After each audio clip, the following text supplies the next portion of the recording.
സഹോദരന്മാരെ സഹോദരികൾ, അള്ളാഹുവിന്റെ വിധി വിലക്കുകൾ മുറുകെ പിടിച്ചുകൊണ്ട് അവന്റെ യഥാർത്ഥ ദാസന്മാരും മുത്തഖികളുമായി ജീവിക്കണമെന്ന് ആദ്യമായി എന്നോടും തുടർന്ന് നിങ്ങളോടും വസിയത്ത് ചെയ്യാൻ ഉപദേശിക്കുക. സൂറ അൽ ബഖറയിലെ 124-ാമത്തെ ആയത്താണ് ഞാൻ ഓതിപ്പിച്ച ആയത്ത്. വൈദ്യുതല ഇബ്രാഹിം റബ്ബഹു, ഇബ്രാഹിമിനെ തന്റെ രക്ഷിതാവ് പരീക്ഷിച്ച സന്ദർഭം. അവയൊക്കെയും അദ്ദേഹം വിജയകരമായി പൂർത്തീകരിച്ചു. ഖാല, അല്ലാഹു സുബ്ഹാനഹു വ തആല പറഞ്ഞു, ഇനി ജാഇലുക ലിന്നാസ് ഇമാമ, താങ്കളെ നാം ലോക ജനതയുടെ നേതാവാക്കിയിരിക്കുന്നു. ഖാല മിൻ ദുർരിയതി, ഇബ്രാഹിം പറഞ്ഞു, എന്റെ സന്താന പരമ്പരക്കും ആ സ്ഥാനം നൽകണം റബ്ബേ. ഖാല, അല്ലാഹു പറഞ്ഞു, ലാ യനാലു അഹദു വാലിമീൻ, അക്രമികൾക്ക് ഈ കരാർ ബാധകമാവുകയില്ല എന്ന് അല്ലാഹു മറുപടി പറഞ്ഞു. ഇതാണ് ഈ ആയത്തിന്റെ അർത്ഥം. കഴിഞ്ഞ ഏതാനും കുത്തുകളിലായിട്ട് നമ്മുടെ ഇബ്രാഹിം അലൈഹി സ്വലാമിനെ സംബന്ധിച്ചാണ് സംസാരിച്ചുകൊണ്ട് അദ്ദേഹത്തിന്റെ ജീവിതവും അവിടുത്തെ സന്ദേശവും അതിന്റെ വിവിധ വശങ്ങളിലൂടെയാണ് നമ്മൾ സംസാരിച്ചത്. അതിന്റെ തുടർച്ചയായി ഇന്നും ഇബ്രാഹിം അലൈഹി സ്വലാമിന്റെ ജീവിതം മറ്റൊരു കോണിലൂടെ ഒന്ന് നോക്കി കാണാനാണ് ഈ ഖുതുബയിൽ ഉദ്ദേശിക്കുന്നത്. ഇബ്രാഹിം അലൈഹി സ്വലാം ഇവിടെ പരാമർശിച്ച ഒരു സ്ഥാനം, ഇനി ജാഇലുക ലിന്നാസ് ഇമാമ, നാം താങ്കളെ ലോക ജനതയുടെ നേതാവാക്കിയിരിക്കുന്നു. ഇത് മാത്രമല്ല, വിശുദ്ധ ഖുർആനിൽ വേറെയും പല സ്ഥാനങ്ങൾ നൽകി ആദരിച്ച പ്രവാചകൻ, അഥവാ അള്ളാഹുവിന്റെ അനുഗ്രഹം ലഭിച്ച, ആദരവ് ലഭിച്ച പ്രവാചകൻ. അതേ സന്ദർഭത്തിൽ അല്ലാഹു സുബ്ഹാനഹു വ തആല പരീക്ഷിച്ച പ്രവാചകൻ. വൈദ്യുതല ഇബ്രാഹിം, ഇബ്രാഹിമിനെ നാം പരീക്ഷിച്ചു.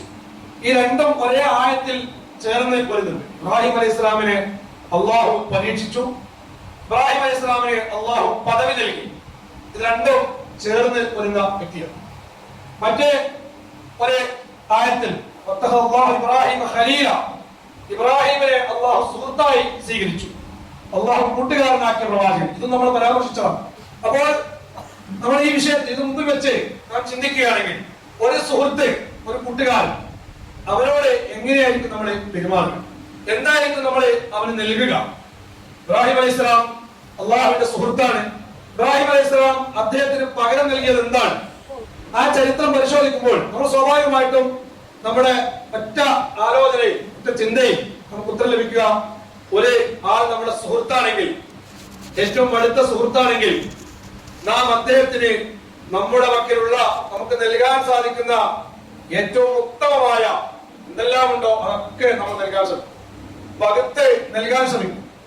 അങ്ങനെ അവനെ സ്നേഹിച്ച് അവന് കൊടുക്കാൻ പറ്റുന്നതൊക്കെ കൊടുത്ത്, നാം ഭൗതിക ലോകത്ത് ഐശ്വര്യമുള്ളവരാണെങ്കിൽ അവനെയും ഐശ്വര്യമുള്ളവരാക്കി മാറ്റാൻ നാം ശ്രമിക്കും. അങ്ങനെ സ്ഥാനങ്ങളും മാനങ്ങളും പണവും സമ്പാദ്യവും പദവികളും എന്തെല്ലാം എനിക്കുണ്ടോ അതൊക്കെ എന്റെ സുഹൃത്തിന് നാം കൊടുക്കാൻ നോക്കും. അള്ളാഹു അനുഗ്രഹിച്ച ഇബ്രാഹിം അലൈഹി സ്വലാമിനെ അള്ളാഹു നൽകിയത് എന്താണ്? ഇബ്രാഹിം അലൈഹി സ്വലാമിനെ അള്ളാഹു തിരിച്ച് നൽകിയത് എന്താണ്? ആ ജീവിതം ഉടനീളം പരീക്ഷണങ്ങളായി, നീണ്ട പരീക്ഷണങ്ങൾ. അപ്പോൾ ഇതിൽ നിന്ന് നമുക്ക് മനസ്സിലാവുന്ന ഏറ്റവും വലിയ പാഠം, അല്ലാഹു സുബ്ഹാനഹു വ തആല ഒരാളെ സ്നേഹിക്കുക, അള്ളാഹു ഒരാളെ കൂട്ടുകാരനായി സ്വീകരിക്കുക, അള്ളാഹു ഒരാളെ ഇഷ്ടപ്പെടുക. അതിനർത്ഥം നാം അള്ളാഹു അനുഗ്രഹിച്ചു എന്നതിനെ പറ്റി പറയുക. ആരെ പറ്റിയ? നമുക്കറിയാം, നമ്മുടെ നാട്ടിൽ ഒരു വ്യക്തി, അദ്ദേഹം ജീവിക്കുന്നു, അദ്ദേഹത്തിന് സാമ്പത്തികമായിട്ട് കാര്യമായിട്ടൊന്നുമില്ല, വളരെ പ്രയാസപ്പെടുന്ന വ്യക്തിയാണ് അദ്ദേഹം. അദ്ദേഹം വളർന്നു വലുതായി, വിവാഹിതനായി, സന്താനങ്ങളുണ്ടായി, ആ മക്കളിലൂടെ രക്ഷപ്പെടുമെന്ന് പലരും വിചാരിച്ചു. പക്ഷേ ആ മക്കളും നല്ല മക്കളാണ്, വിദ്യാഭ്യാസമൊക്കെ നേടിയിട്ടുണ്ട്, ഇസ്ലാമികമായ ബോധമുണ്ട്, അള്ളാഹുവിനെ പേടിച്ച് ജീവിക്കുന്ന പിതാവും മക്കളുമാണ്. പക്ഷേ ഭൗതികമായി കാര്യമായിട്ടൊന്നും നേടാൻ സാധിക്കുന്നില്ല, ഭൗതികമായ സമ്പാദ്യങ്ങളൊന്നുമില്ല. അവരെ ചെറിയ ജോലിയൊക്കെ എടുത്തങ്ങനെ ജീവിച്ചു പോകുന്നുണ്ട്. ഒരു പരിധിയോളം പട്ടിണിയിൽ നിന്ന് രക്ഷപ്പെട്ട് അങ്ങനെ ഈ ലോകത്ത് കഴിഞ്ഞുകൂടുന്ന ഒരു കുടുംബം. ആ വ്യക്തിയെ പറ്റി, ആ കുടുംബത്തെ പറ്റി, ആ പിതാവിനെ പറ്റി നമ്മുടെ നാട്ടുകാർ പറയും, കുറെ മക്കളൊക്കെ ഉണ്ട്, കുറെ മക്കളൊക്കെ ഉണ്ട്, വലിയ വലിയ മക്കളാണ്, പക്ഷെ എന്തോ അറിയില്ല, ഭാഗ്യമില്ല, രക്ഷപ്പെടാൻ സാധിച്ചില്ല, അദ്ദേഹത്തിന് അങ്ങനെ ഭാഗ്യം കിട്ടിയില്ല എന്ന് പറയും. നേരെ മറിച്ച് മറ്റൊരു വ്യക്തി, അദ്ദേഹം വളർന്നു വലുതായി, മക്കളുണ്ട്, അദ്ദേഹത്തിന്റെ മക്കളൊക്കെ വലിയവരായി, വലിയ ജോലിയൊക്കെ ലഭിച്ചു, സമ്പാദ്യമൊക്കെ ഉണ്ടായി, വലിയ വീടൊക്കെ വെച്ചു, വലിയ വീടും വീടിന് ചുറ്റുമതിലും അതുപോലെ ആ വീട്ടിൽ വാഹനവും ആഘാതപൂർവമായ മറ്റ് ജീവിതമൊക്കെ ഉണ്ടെങ്കിൽ നമ്മളെ ആ വ്യക്തിയെ പറ്റി പറയുക ഭാഗ്യവാൻ, ഭാഗ്യം ചെയ്തവനാണ്, മക്കളിലൂടെ രക്ഷപ്പെട്ടവനാണ്. കണ്ടില്ലേ, വീട് കണ്ടില്ലേ, ആ മക്കളുടെ നടത്തം കണ്ടില്ലേ, വാഹനം കണ്ടില്ലേ, അവർ ഉപയോഗിക്കുന്ന വസ്ത്രവും ഭക്ഷണവും ഒക്കെ കണ്ടില്ലേ. അഥവാ ഭൗതിക ലോകത്തെ അളവുകോലിൽ വെച്ച് നമ്മള് ആളുകളെ അളക്കും, കുടുംബങ്ങളെ അളക്കും, അങ്ങനെ നമ്മളെ മാർക്കണം. പക്ഷേ അള്ളാഹുവിന്റെ കൂട്ടുകാരനായ ഭാഗ്യം ലഭിച്ച, അള്ളാഹു സുഹൃത്തായി തെരഞ്ഞെടുത്ത, വളരെ ഉയർന്ന പദവികൾ നൽകിയ ആ മഹാനായ പ്രവാചകൻ, അദ്ദേഹത്തിന് ഭൗതികമായിട്ട് എന്താ ഉണ്ടായിരുന്നത്? അദ്ദേഹത്തിന്റെ ജീവിതത്തെ സംബന്ധിച്ച് പറയുമ്പോൾ അദ്ദേഹം കെട്ടിപ്പൊക്കിയ മണിമാളികയെ പറ്റി, അദ്ദേഹത്തിന്റെ കൊട്ടാരത്തെ പറ്റി, വലിയ വീടിനെ പറ്റി, പറമ്പിനെ പറ്റി, സമ്പാദ്യത്തെ പറ്റി, ജീവിച്ച ആർഭാടത്തെ പറ്റി എവിടെയെങ്കിലും ചർച്ച ചെയ്യുന്നുണ്ടോ? ജനങ്ങളുടെ നേതാവ് എന്ന് വിശുദ്ധ ഖുർആൻ അദ്ദേഹത്തിനെ പരാമർശിക്കുന്നു, സ്ഥാനം നൽകുന്നു. പക്ഷേ ജീവിച്ചിരിക്കെ അദ്ദേഹത്തിന് എത്ര വേണ്ട പിന്തുണയുണ്ടായിരുന്നു? എത്ര ആളുകളാണ് അദ്ദേഹത്തിന് സപ്പോർട്ട് ചെയ്തത്? അദ്ദേഹം തെരഞ്ഞെടുപ്പിൽ മത്സരിച്ചോ? വലിയ ഭൂരിപക്ഷത്തിൽ അദ്ദേഹം വിജയിച്ചോ? അങ്ങനത്തെ ചരിത്രം മഹാനായ ഇബ്രാഹിം അലൈഹി സ്വലാമിനെ സംബന്ധിച്ച് എവിടെയും കാണാൻ സാധ്യമല്ല. ജീവിച്ച കാലത്ത് ഏറെ പ്രയാസപ്പെട്ട, ഭൗതികമായ യാതൊന്നുമില്ലാത്ത, സമ്പാദ്യങ്ങളായിട്ട് യാതൊന്നും പറയാത്ത, ജനങ്ങളുടെ പിന്തുണ ഒട്ടുമേ ഇല്ലാത്ത, ജനങ്ങളാൽ ആട്ടിയോടിക്കപ്പെട്ട, അഭയാർത്ഥിയായും നാടുവിട്ടും ദീർഘമായിട്ട് പലായനം ചെയ്ത ഒരു പ്രവാചകൻ. പക്ഷേ ആ വ്യക്തിത്വത്തെയാണ് ലോകത്തിന് മാതൃകയായി, സത്യവിശ്വാസികൾക്ക് മാതൃകയായി, മനുഷ്യകുലത്തിന് മാതൃകയായി അള്ളാഹു ഉയർത്തി കാണിച്ചത്. ഭൗതികമായിട്ട് എന്താ അദ്ദേഹത്തിനുള്ളത്? പക്ഷേ അള്ളാഹു സ്നേഹിച്ച വ്യക്തിയാണ്. നാം കണക്കൂട്ട് സൂത്രത്തിൽ ഫജ്റിലെ ഭാഗം പറയുന്നുണ്ട്,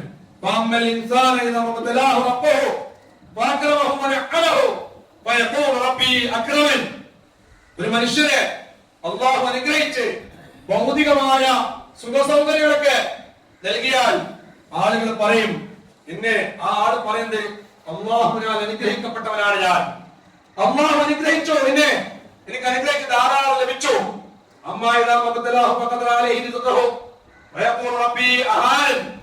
ഭൗതിക ലോകത്തെ ഭൗതികമായ സുഖസൗകര്യങ്ങളും ഐശ്വര്യവും അല്പം കുറവ് വന്നാൽ, അള്ളാഹു അതിൽ കുറവ് വരുത്തിയാൽ ആ മനുഷ്യൻ പറയും അള്ളാഹു എന്നെ നിന്ദിച്ചു എന്ന് പറയും. എന്നാൽ അങ്ങനെയല്ല, അതല്ല അളവുപോലെ. അള്ളാഹു അനുഗ്രഹിച്ചതിന്റെയും അള്ളാഹു നിന്ദിച്ചതിന്റെയും അളവുപോലെ ഭൗതികമായി ലഭിച്ച സമ്പാദ്യങ്ങളും സുഖങ്ങളും സ്ഥാനമാനങ്ങളും ജനപിന്തുണയുമല്ല.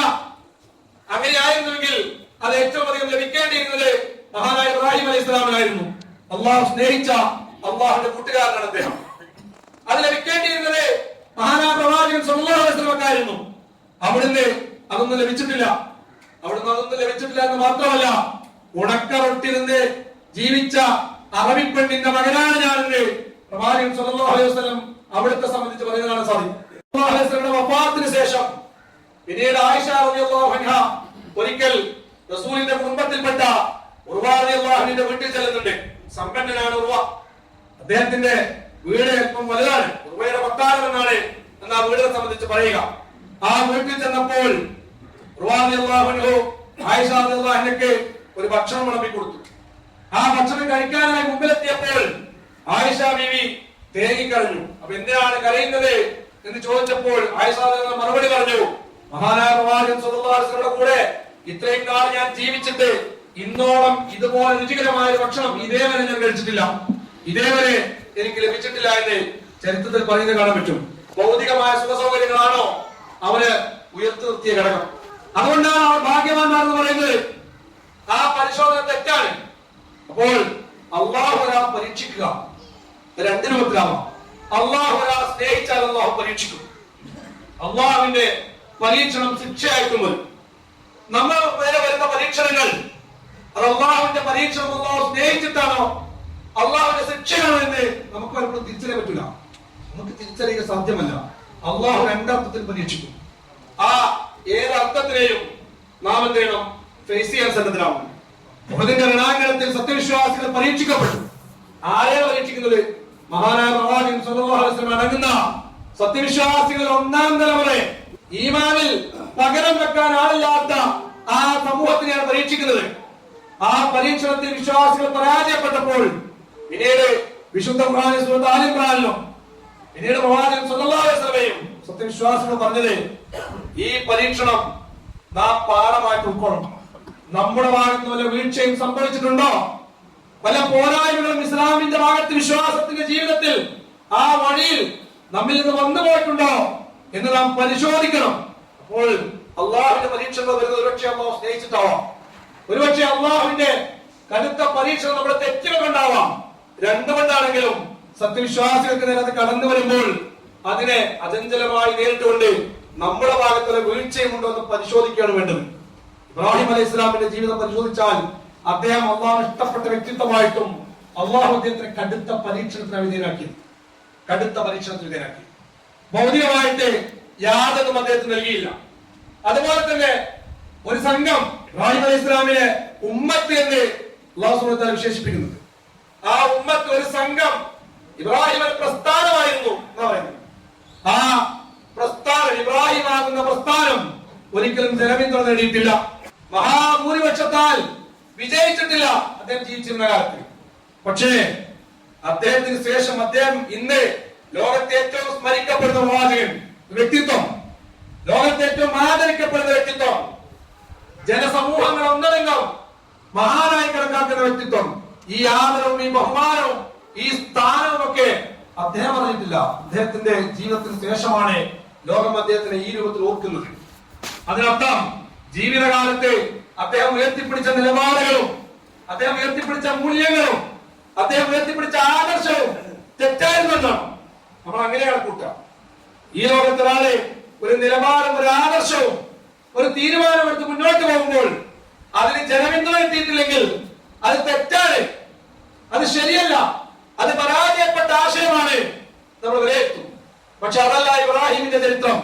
അദ്ദേഹം ഉയർത്തിപ്പിടിച്ച ആദർശവും വിശ്വാസവും അദ്ദേഹത്തിന്റെ നിലപാടുകളും അദ്ദേഹം ജീവിച്ചിരിക്കുന്ന കാലത്ത് ജനങ്ങളാൽ പിന്തുണക്കപ്പെട്ടിട്ടില്ല, ജനങ്ങൾ തെരഞ്ഞെടുത്തിട്ടില്ല, ഭൂരിപക്ഷത്തിന് പിന്തുണ കിട്ടിയിട്ടില്ല. വിരലുണ്ടാവുന്ന ആളുകൾ മാത്രമേ ഉണ്ടായിട്ടുള്ളൂ. പക്ഷെ അതുകൊണ്ട് നിലപാട് തെറ്റാവുന്നില്ല, ആദർശം തെറ്റാവുന്നില്ല, തീരുമാനം തെറ്റാവുന്നില്ല. അത് ശരിയായിരുന്നെന്ന് പിൽക്കാലമാണ് തെളിയിച്ചത്. പിൽക്കാലക്കാർക്കാണ് ഇബ്രാഹിം മാതൃകയായി ലോകത്ത് കടന്നു വരുന്നത്. അതും ഇബ്രാഹിം അലൈഹി ഇസ്ലാമിന്റെ ജീവിതം അതിന് സാക്ഷിയാണ്. അപ്പോഴും നാം എടുക്കുന്ന നിലപാടുകൾ എത്ര ആളുകൾ പിന്തുണക്കും നോക്കിയിട്ടല്ല, എത്ര ജനങ്ങൾ വോട്ടിട്ട് നോക്കിയിട്ടല്ല, എത്ര ആളുകൾ കൂടെ പോലും നോക്കിയിട്ടല്ല. നമ്മുടെ ആദർശവും നമ്മുടെ നിലപാടുകളും നമ്മുടെ തീരുമാനങ്ങളും അത് വിശുദ്ധ ഖുർആനും തിരുസുന്നത്തിനോടും എത്രത്തോളം ചേർന്ന് നിൽക്കും, എത്രത്തോളം ചേർന്ന് നിൽക്കും അത്രത്തോളം അത് ശരിയായിരിക്കും. എത്രത്തോളം വിശുദ്ധ ഖുർആനോടും തിരുസുന്നത്തിനോടും അത് എതിര് നിൽക്കും അത്രത്തോളം അത് തെറ്റുമായിരിക്കും. അങ്ങനെയാണ് നിലപാടുകളെ നാം വിലയിരുത്തേണ്ടത്, അങ്ങനെയാണ് മനസ്സിലാക്കേണ്ടത്. അതാണ് ഇബ്രാഹിം അലൈഹി ഇസ്ലാമിൽ നിന്ന് നമുക്ക് ലഭിക്കുന്ന രണ്ടാമത്തെ പാഠം. അഥവാ ജീവിതത്തിൽ ഭൗതികമായ സുഖ സൗകര്യങ്ങളല്ല അള്ളാഹു സ്നേഹിച്ചു എന്നതിന്റെ അടയാളം. ജീവിതത്തിൽ ലഭിക്കുന്ന പരീക്ഷണങ്ങളല്ല അള്ളാഹു നിർത്തും എന്നതിന്റെ അടയാളം. മറിച്ച് അതിനേക്കാൾ അപ്പുറം അവരെല്ലാം അള്ളാഹുലേക്ക് ചേർന്ന് നിന്ന ഒരു ചേരലുണ്ട്.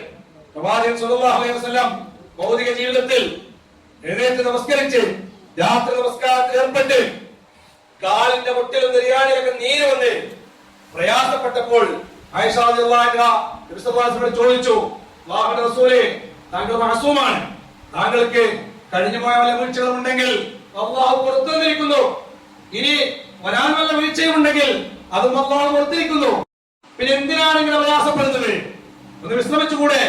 അതിന് മറുപടിയായി പ്രവാചകൻ സ്വല്ലല്ലാഹു അലൈഹി വസല്ലം പറയുന്നുണ്ട്, അഫലാ ഉഹിബ്ബു അൻ അകൂന അബ്ദൻ ശകൂറ, ഞാൻ അല്ലാഹുവിന്റെ നന്ദിയുള്ള ഒരു അടിമയാവേണ്ടതില്ലേ?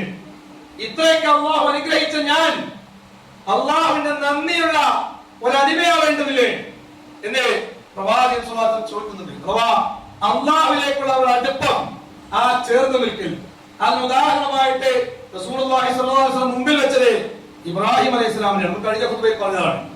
ആർക്ക് അനുഗ്രഹം ലഭിച്ചതുപോലെ എന്റെ പേരിൽ സ്വലാത്തും സലാമും നിങ്ങൾ അർപ്പിക്കണം, ചൊല്ലണം എന്ന് പറഞ്ഞപ്പോൾ ആർക്ക് ലഭിച്ചതുപോലെ, ഇബ്രാഹിമിന് ലഭിച്ചതുപോലെ ഇബ്രാഹിം കുടുംബത്തിന് ലഭിച്ചതുപോലെ. എന്താ ഇബ്രാഹിം ലഭിച്ചത്? ഭൗതികമായിട്ട് എന്താ ലഭിച്ചത്? ഭൗതികമായിട്ട് ഇബ്രാഹിം കുടുംബത്തിന് എന്താ ലഭിച്ചത്? ഭൗതികമായ മാവിനിയിൽ നോക്കിയാൽ ഇബ്രാഹിം അലൈഹിസ്സലാമിനും അവിടുത്തെ കുടുംബത്തിനും ഒന്നും ലഭിച്ചിട്ടില്ല. ഒന്നും ലഭിച്ചിട്ടില്ല. അതേ മാവിനിയിൽ പ്രവാചകൻ സല്ലല്ലാഹു അലൈഹി വസല്ലം അവിടുത്തെ കുടുംബത്തെ മറന്നാൽ അവിടുത്തെ ജീവിതത്തിലും ഭൗതികമായിട്ട് ഒന്നും ലഭിച്ചിട്ടില്ല. യാതൊരു സമ്പാദ്യവും കാണാൻ സാധ്യമല്ല. പക്ഷേ പറഞ്ഞത് ഇബ്രാഹിം അലൈഹിസ്സലാമിനും അവിടുത്തെ കുടുംബത്തിന് കിട്ടിയതുപോലെ സലാത്തും സലാമും ഒക്കെ എനിക്കും ലഭിക്കണം. എനിക്കും നിങ്ങൾ പ്രാർത്ഥിക്കണം, എനിക്ക് വേണ്ടി പ്രാർത്ഥിക്കണമെന്ന് പ്രവാചകൻ സല്ലല്ലാഹു അലൈഹി വസല്ലം പറയുക. അപ്പൊ എന്താണ് ആ സ്ഥാനം? അത് അള്ളാഹുവിനാലുള്ള അനുഗ്രഹിക്കപ്പെടലാണ്, അള്ളാഹുവിന്റെ അംഗീകാരമാണ്, അള്ളാഹുവിന്റെ തൃപ്തിയാണ്, അള്ളാഹുവിലേക്ക് ചേർന്ന് നിൽക്കലാണ്. അതിനാണ് നാം തേടേണ്ടത്, അതിനാണ് നാം കൊതിക്കേണ്ടത്. ഇബ്രാഹിം അലൈഹി സ്വലാമിന്റെ ജീവിതത്തിൽ നിന്ന്, അവിടുത്തെ ത്യാഗത്തിൽ നിന്ന് നമുക്ക് പഠിക്കാനുള്ള വലിയ പാഠം അതാണ്. അതാണ് നബി സല്ലല്ലാഹു അലൈഹി വസല്ലമയിൽ നിന്ന് അവിടുത്തെ സഹാബത്ത് പഠിച്ചെടുത്ത പാഠം. അവിടുത്തെ സഹാബത്ത് പഠിച്ചെടുത്ത പാഠം അതായിരുന്നു. അബ്ദുറഹ്മാൻ റളിയല്ലാഹു അൻഹു സമ്പന്നനായിരുന്നു, റസൂലിന്റെ സമൂഹത്തിലെ അതിസമ്പന്നൻ, നമ്മുടെ ഭാഷയിൽ പറഞ്ഞ കോടീശ്വരൻ. പക്ഷേ മദീന മാർക്കറ്റിലേക്ക് അബ്ദുറഹ്മാൻ റളിയല്ലാഹു അൻഹുവിന്റെ കച്ചവട സംഘം നടന്നു വരുമ്പോൾ മദീന പള്ളിയിൽ ഇരുന്ന് അതിന്റെ ആരവം കേട്ടു റസൂലുള്ളാഹി സ്വല്ലല്ലാഹു അലൈഹി വസല്ലം. എന്താണ് ആരവം എന്ന് ചോദിച്ചപ്പോൾ ആളുകൾ പറഞ്ഞു, അബ്ദുറഹ്മാൻ ഔഫിന്റെ ഷാമിൽ നിന്നുള്ള കച്ചവട സംഘം മദീന മാർക്കറ്റിലേക്ക് വരികയാണ്. അപ്പോൾ നബി സല്ലല്ലാഹു അലൈഹി വസല്ലം പറഞ്ഞു, 500 ഒട്ടകങ്ങളുണ്ട്, അതിന്റെ പുറത്തുള്ള കച്ചവട ചരക്കുകളുമുണ്ട്. സല്ലല്ലാഹു അലൈഹി വസല്ലം പറയുകയുണ്ടായി, അബ്ദുറഹ്മാൻ സമ്പന്നനാണ്.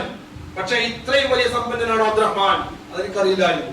ഇത്രയും വലിയ സമ്പന്നനാണ്, ഇത്രയും വലിയ സമ്പത്തിനുടമയാണ് അബ്ദുറഹ്മാനെങ്കിൽ അദ്ദേഹം സ്വർഗാവകാശിയാണ്. നബി സല്ലല്ലാഹു അലൈഹി വസല്ലം 10 സ്വർഗാവകാശികളുടെ പേര് ചൊല്ലി വിളിച്ചപ്പോൾ ആ കൂട്ടത്തിൽ ഒരാളാണ് അബ്ദുറഹ്മാൻ ഔഫും ഫിൽ ജന്ന. അബ്ദുറഹ്മാൻ ഔഫും സ്വർഗ്ഗത്തിലാണ്. ആ അബ്ദുറഹ്മാൻ സ്വർഗ്ഗത്തിൽ പോകുമ്പോൾ ഉറപ്പാണ്. പക്ഷേ സ്വർഗ്ഗത്തിലേക്കുള്ള വഴിയിൽ 5 മിനിറ്റിന്റെ താമസം ഉണ്ടായിരിക്കും അബ്ദുറഹ്മാൻ. 2 ചോദ്യത്തിന് അതേ ഉത്തരം പറയേണ്ടത്. അല്പം താമസം ഉണ്ടായിരിക്കും.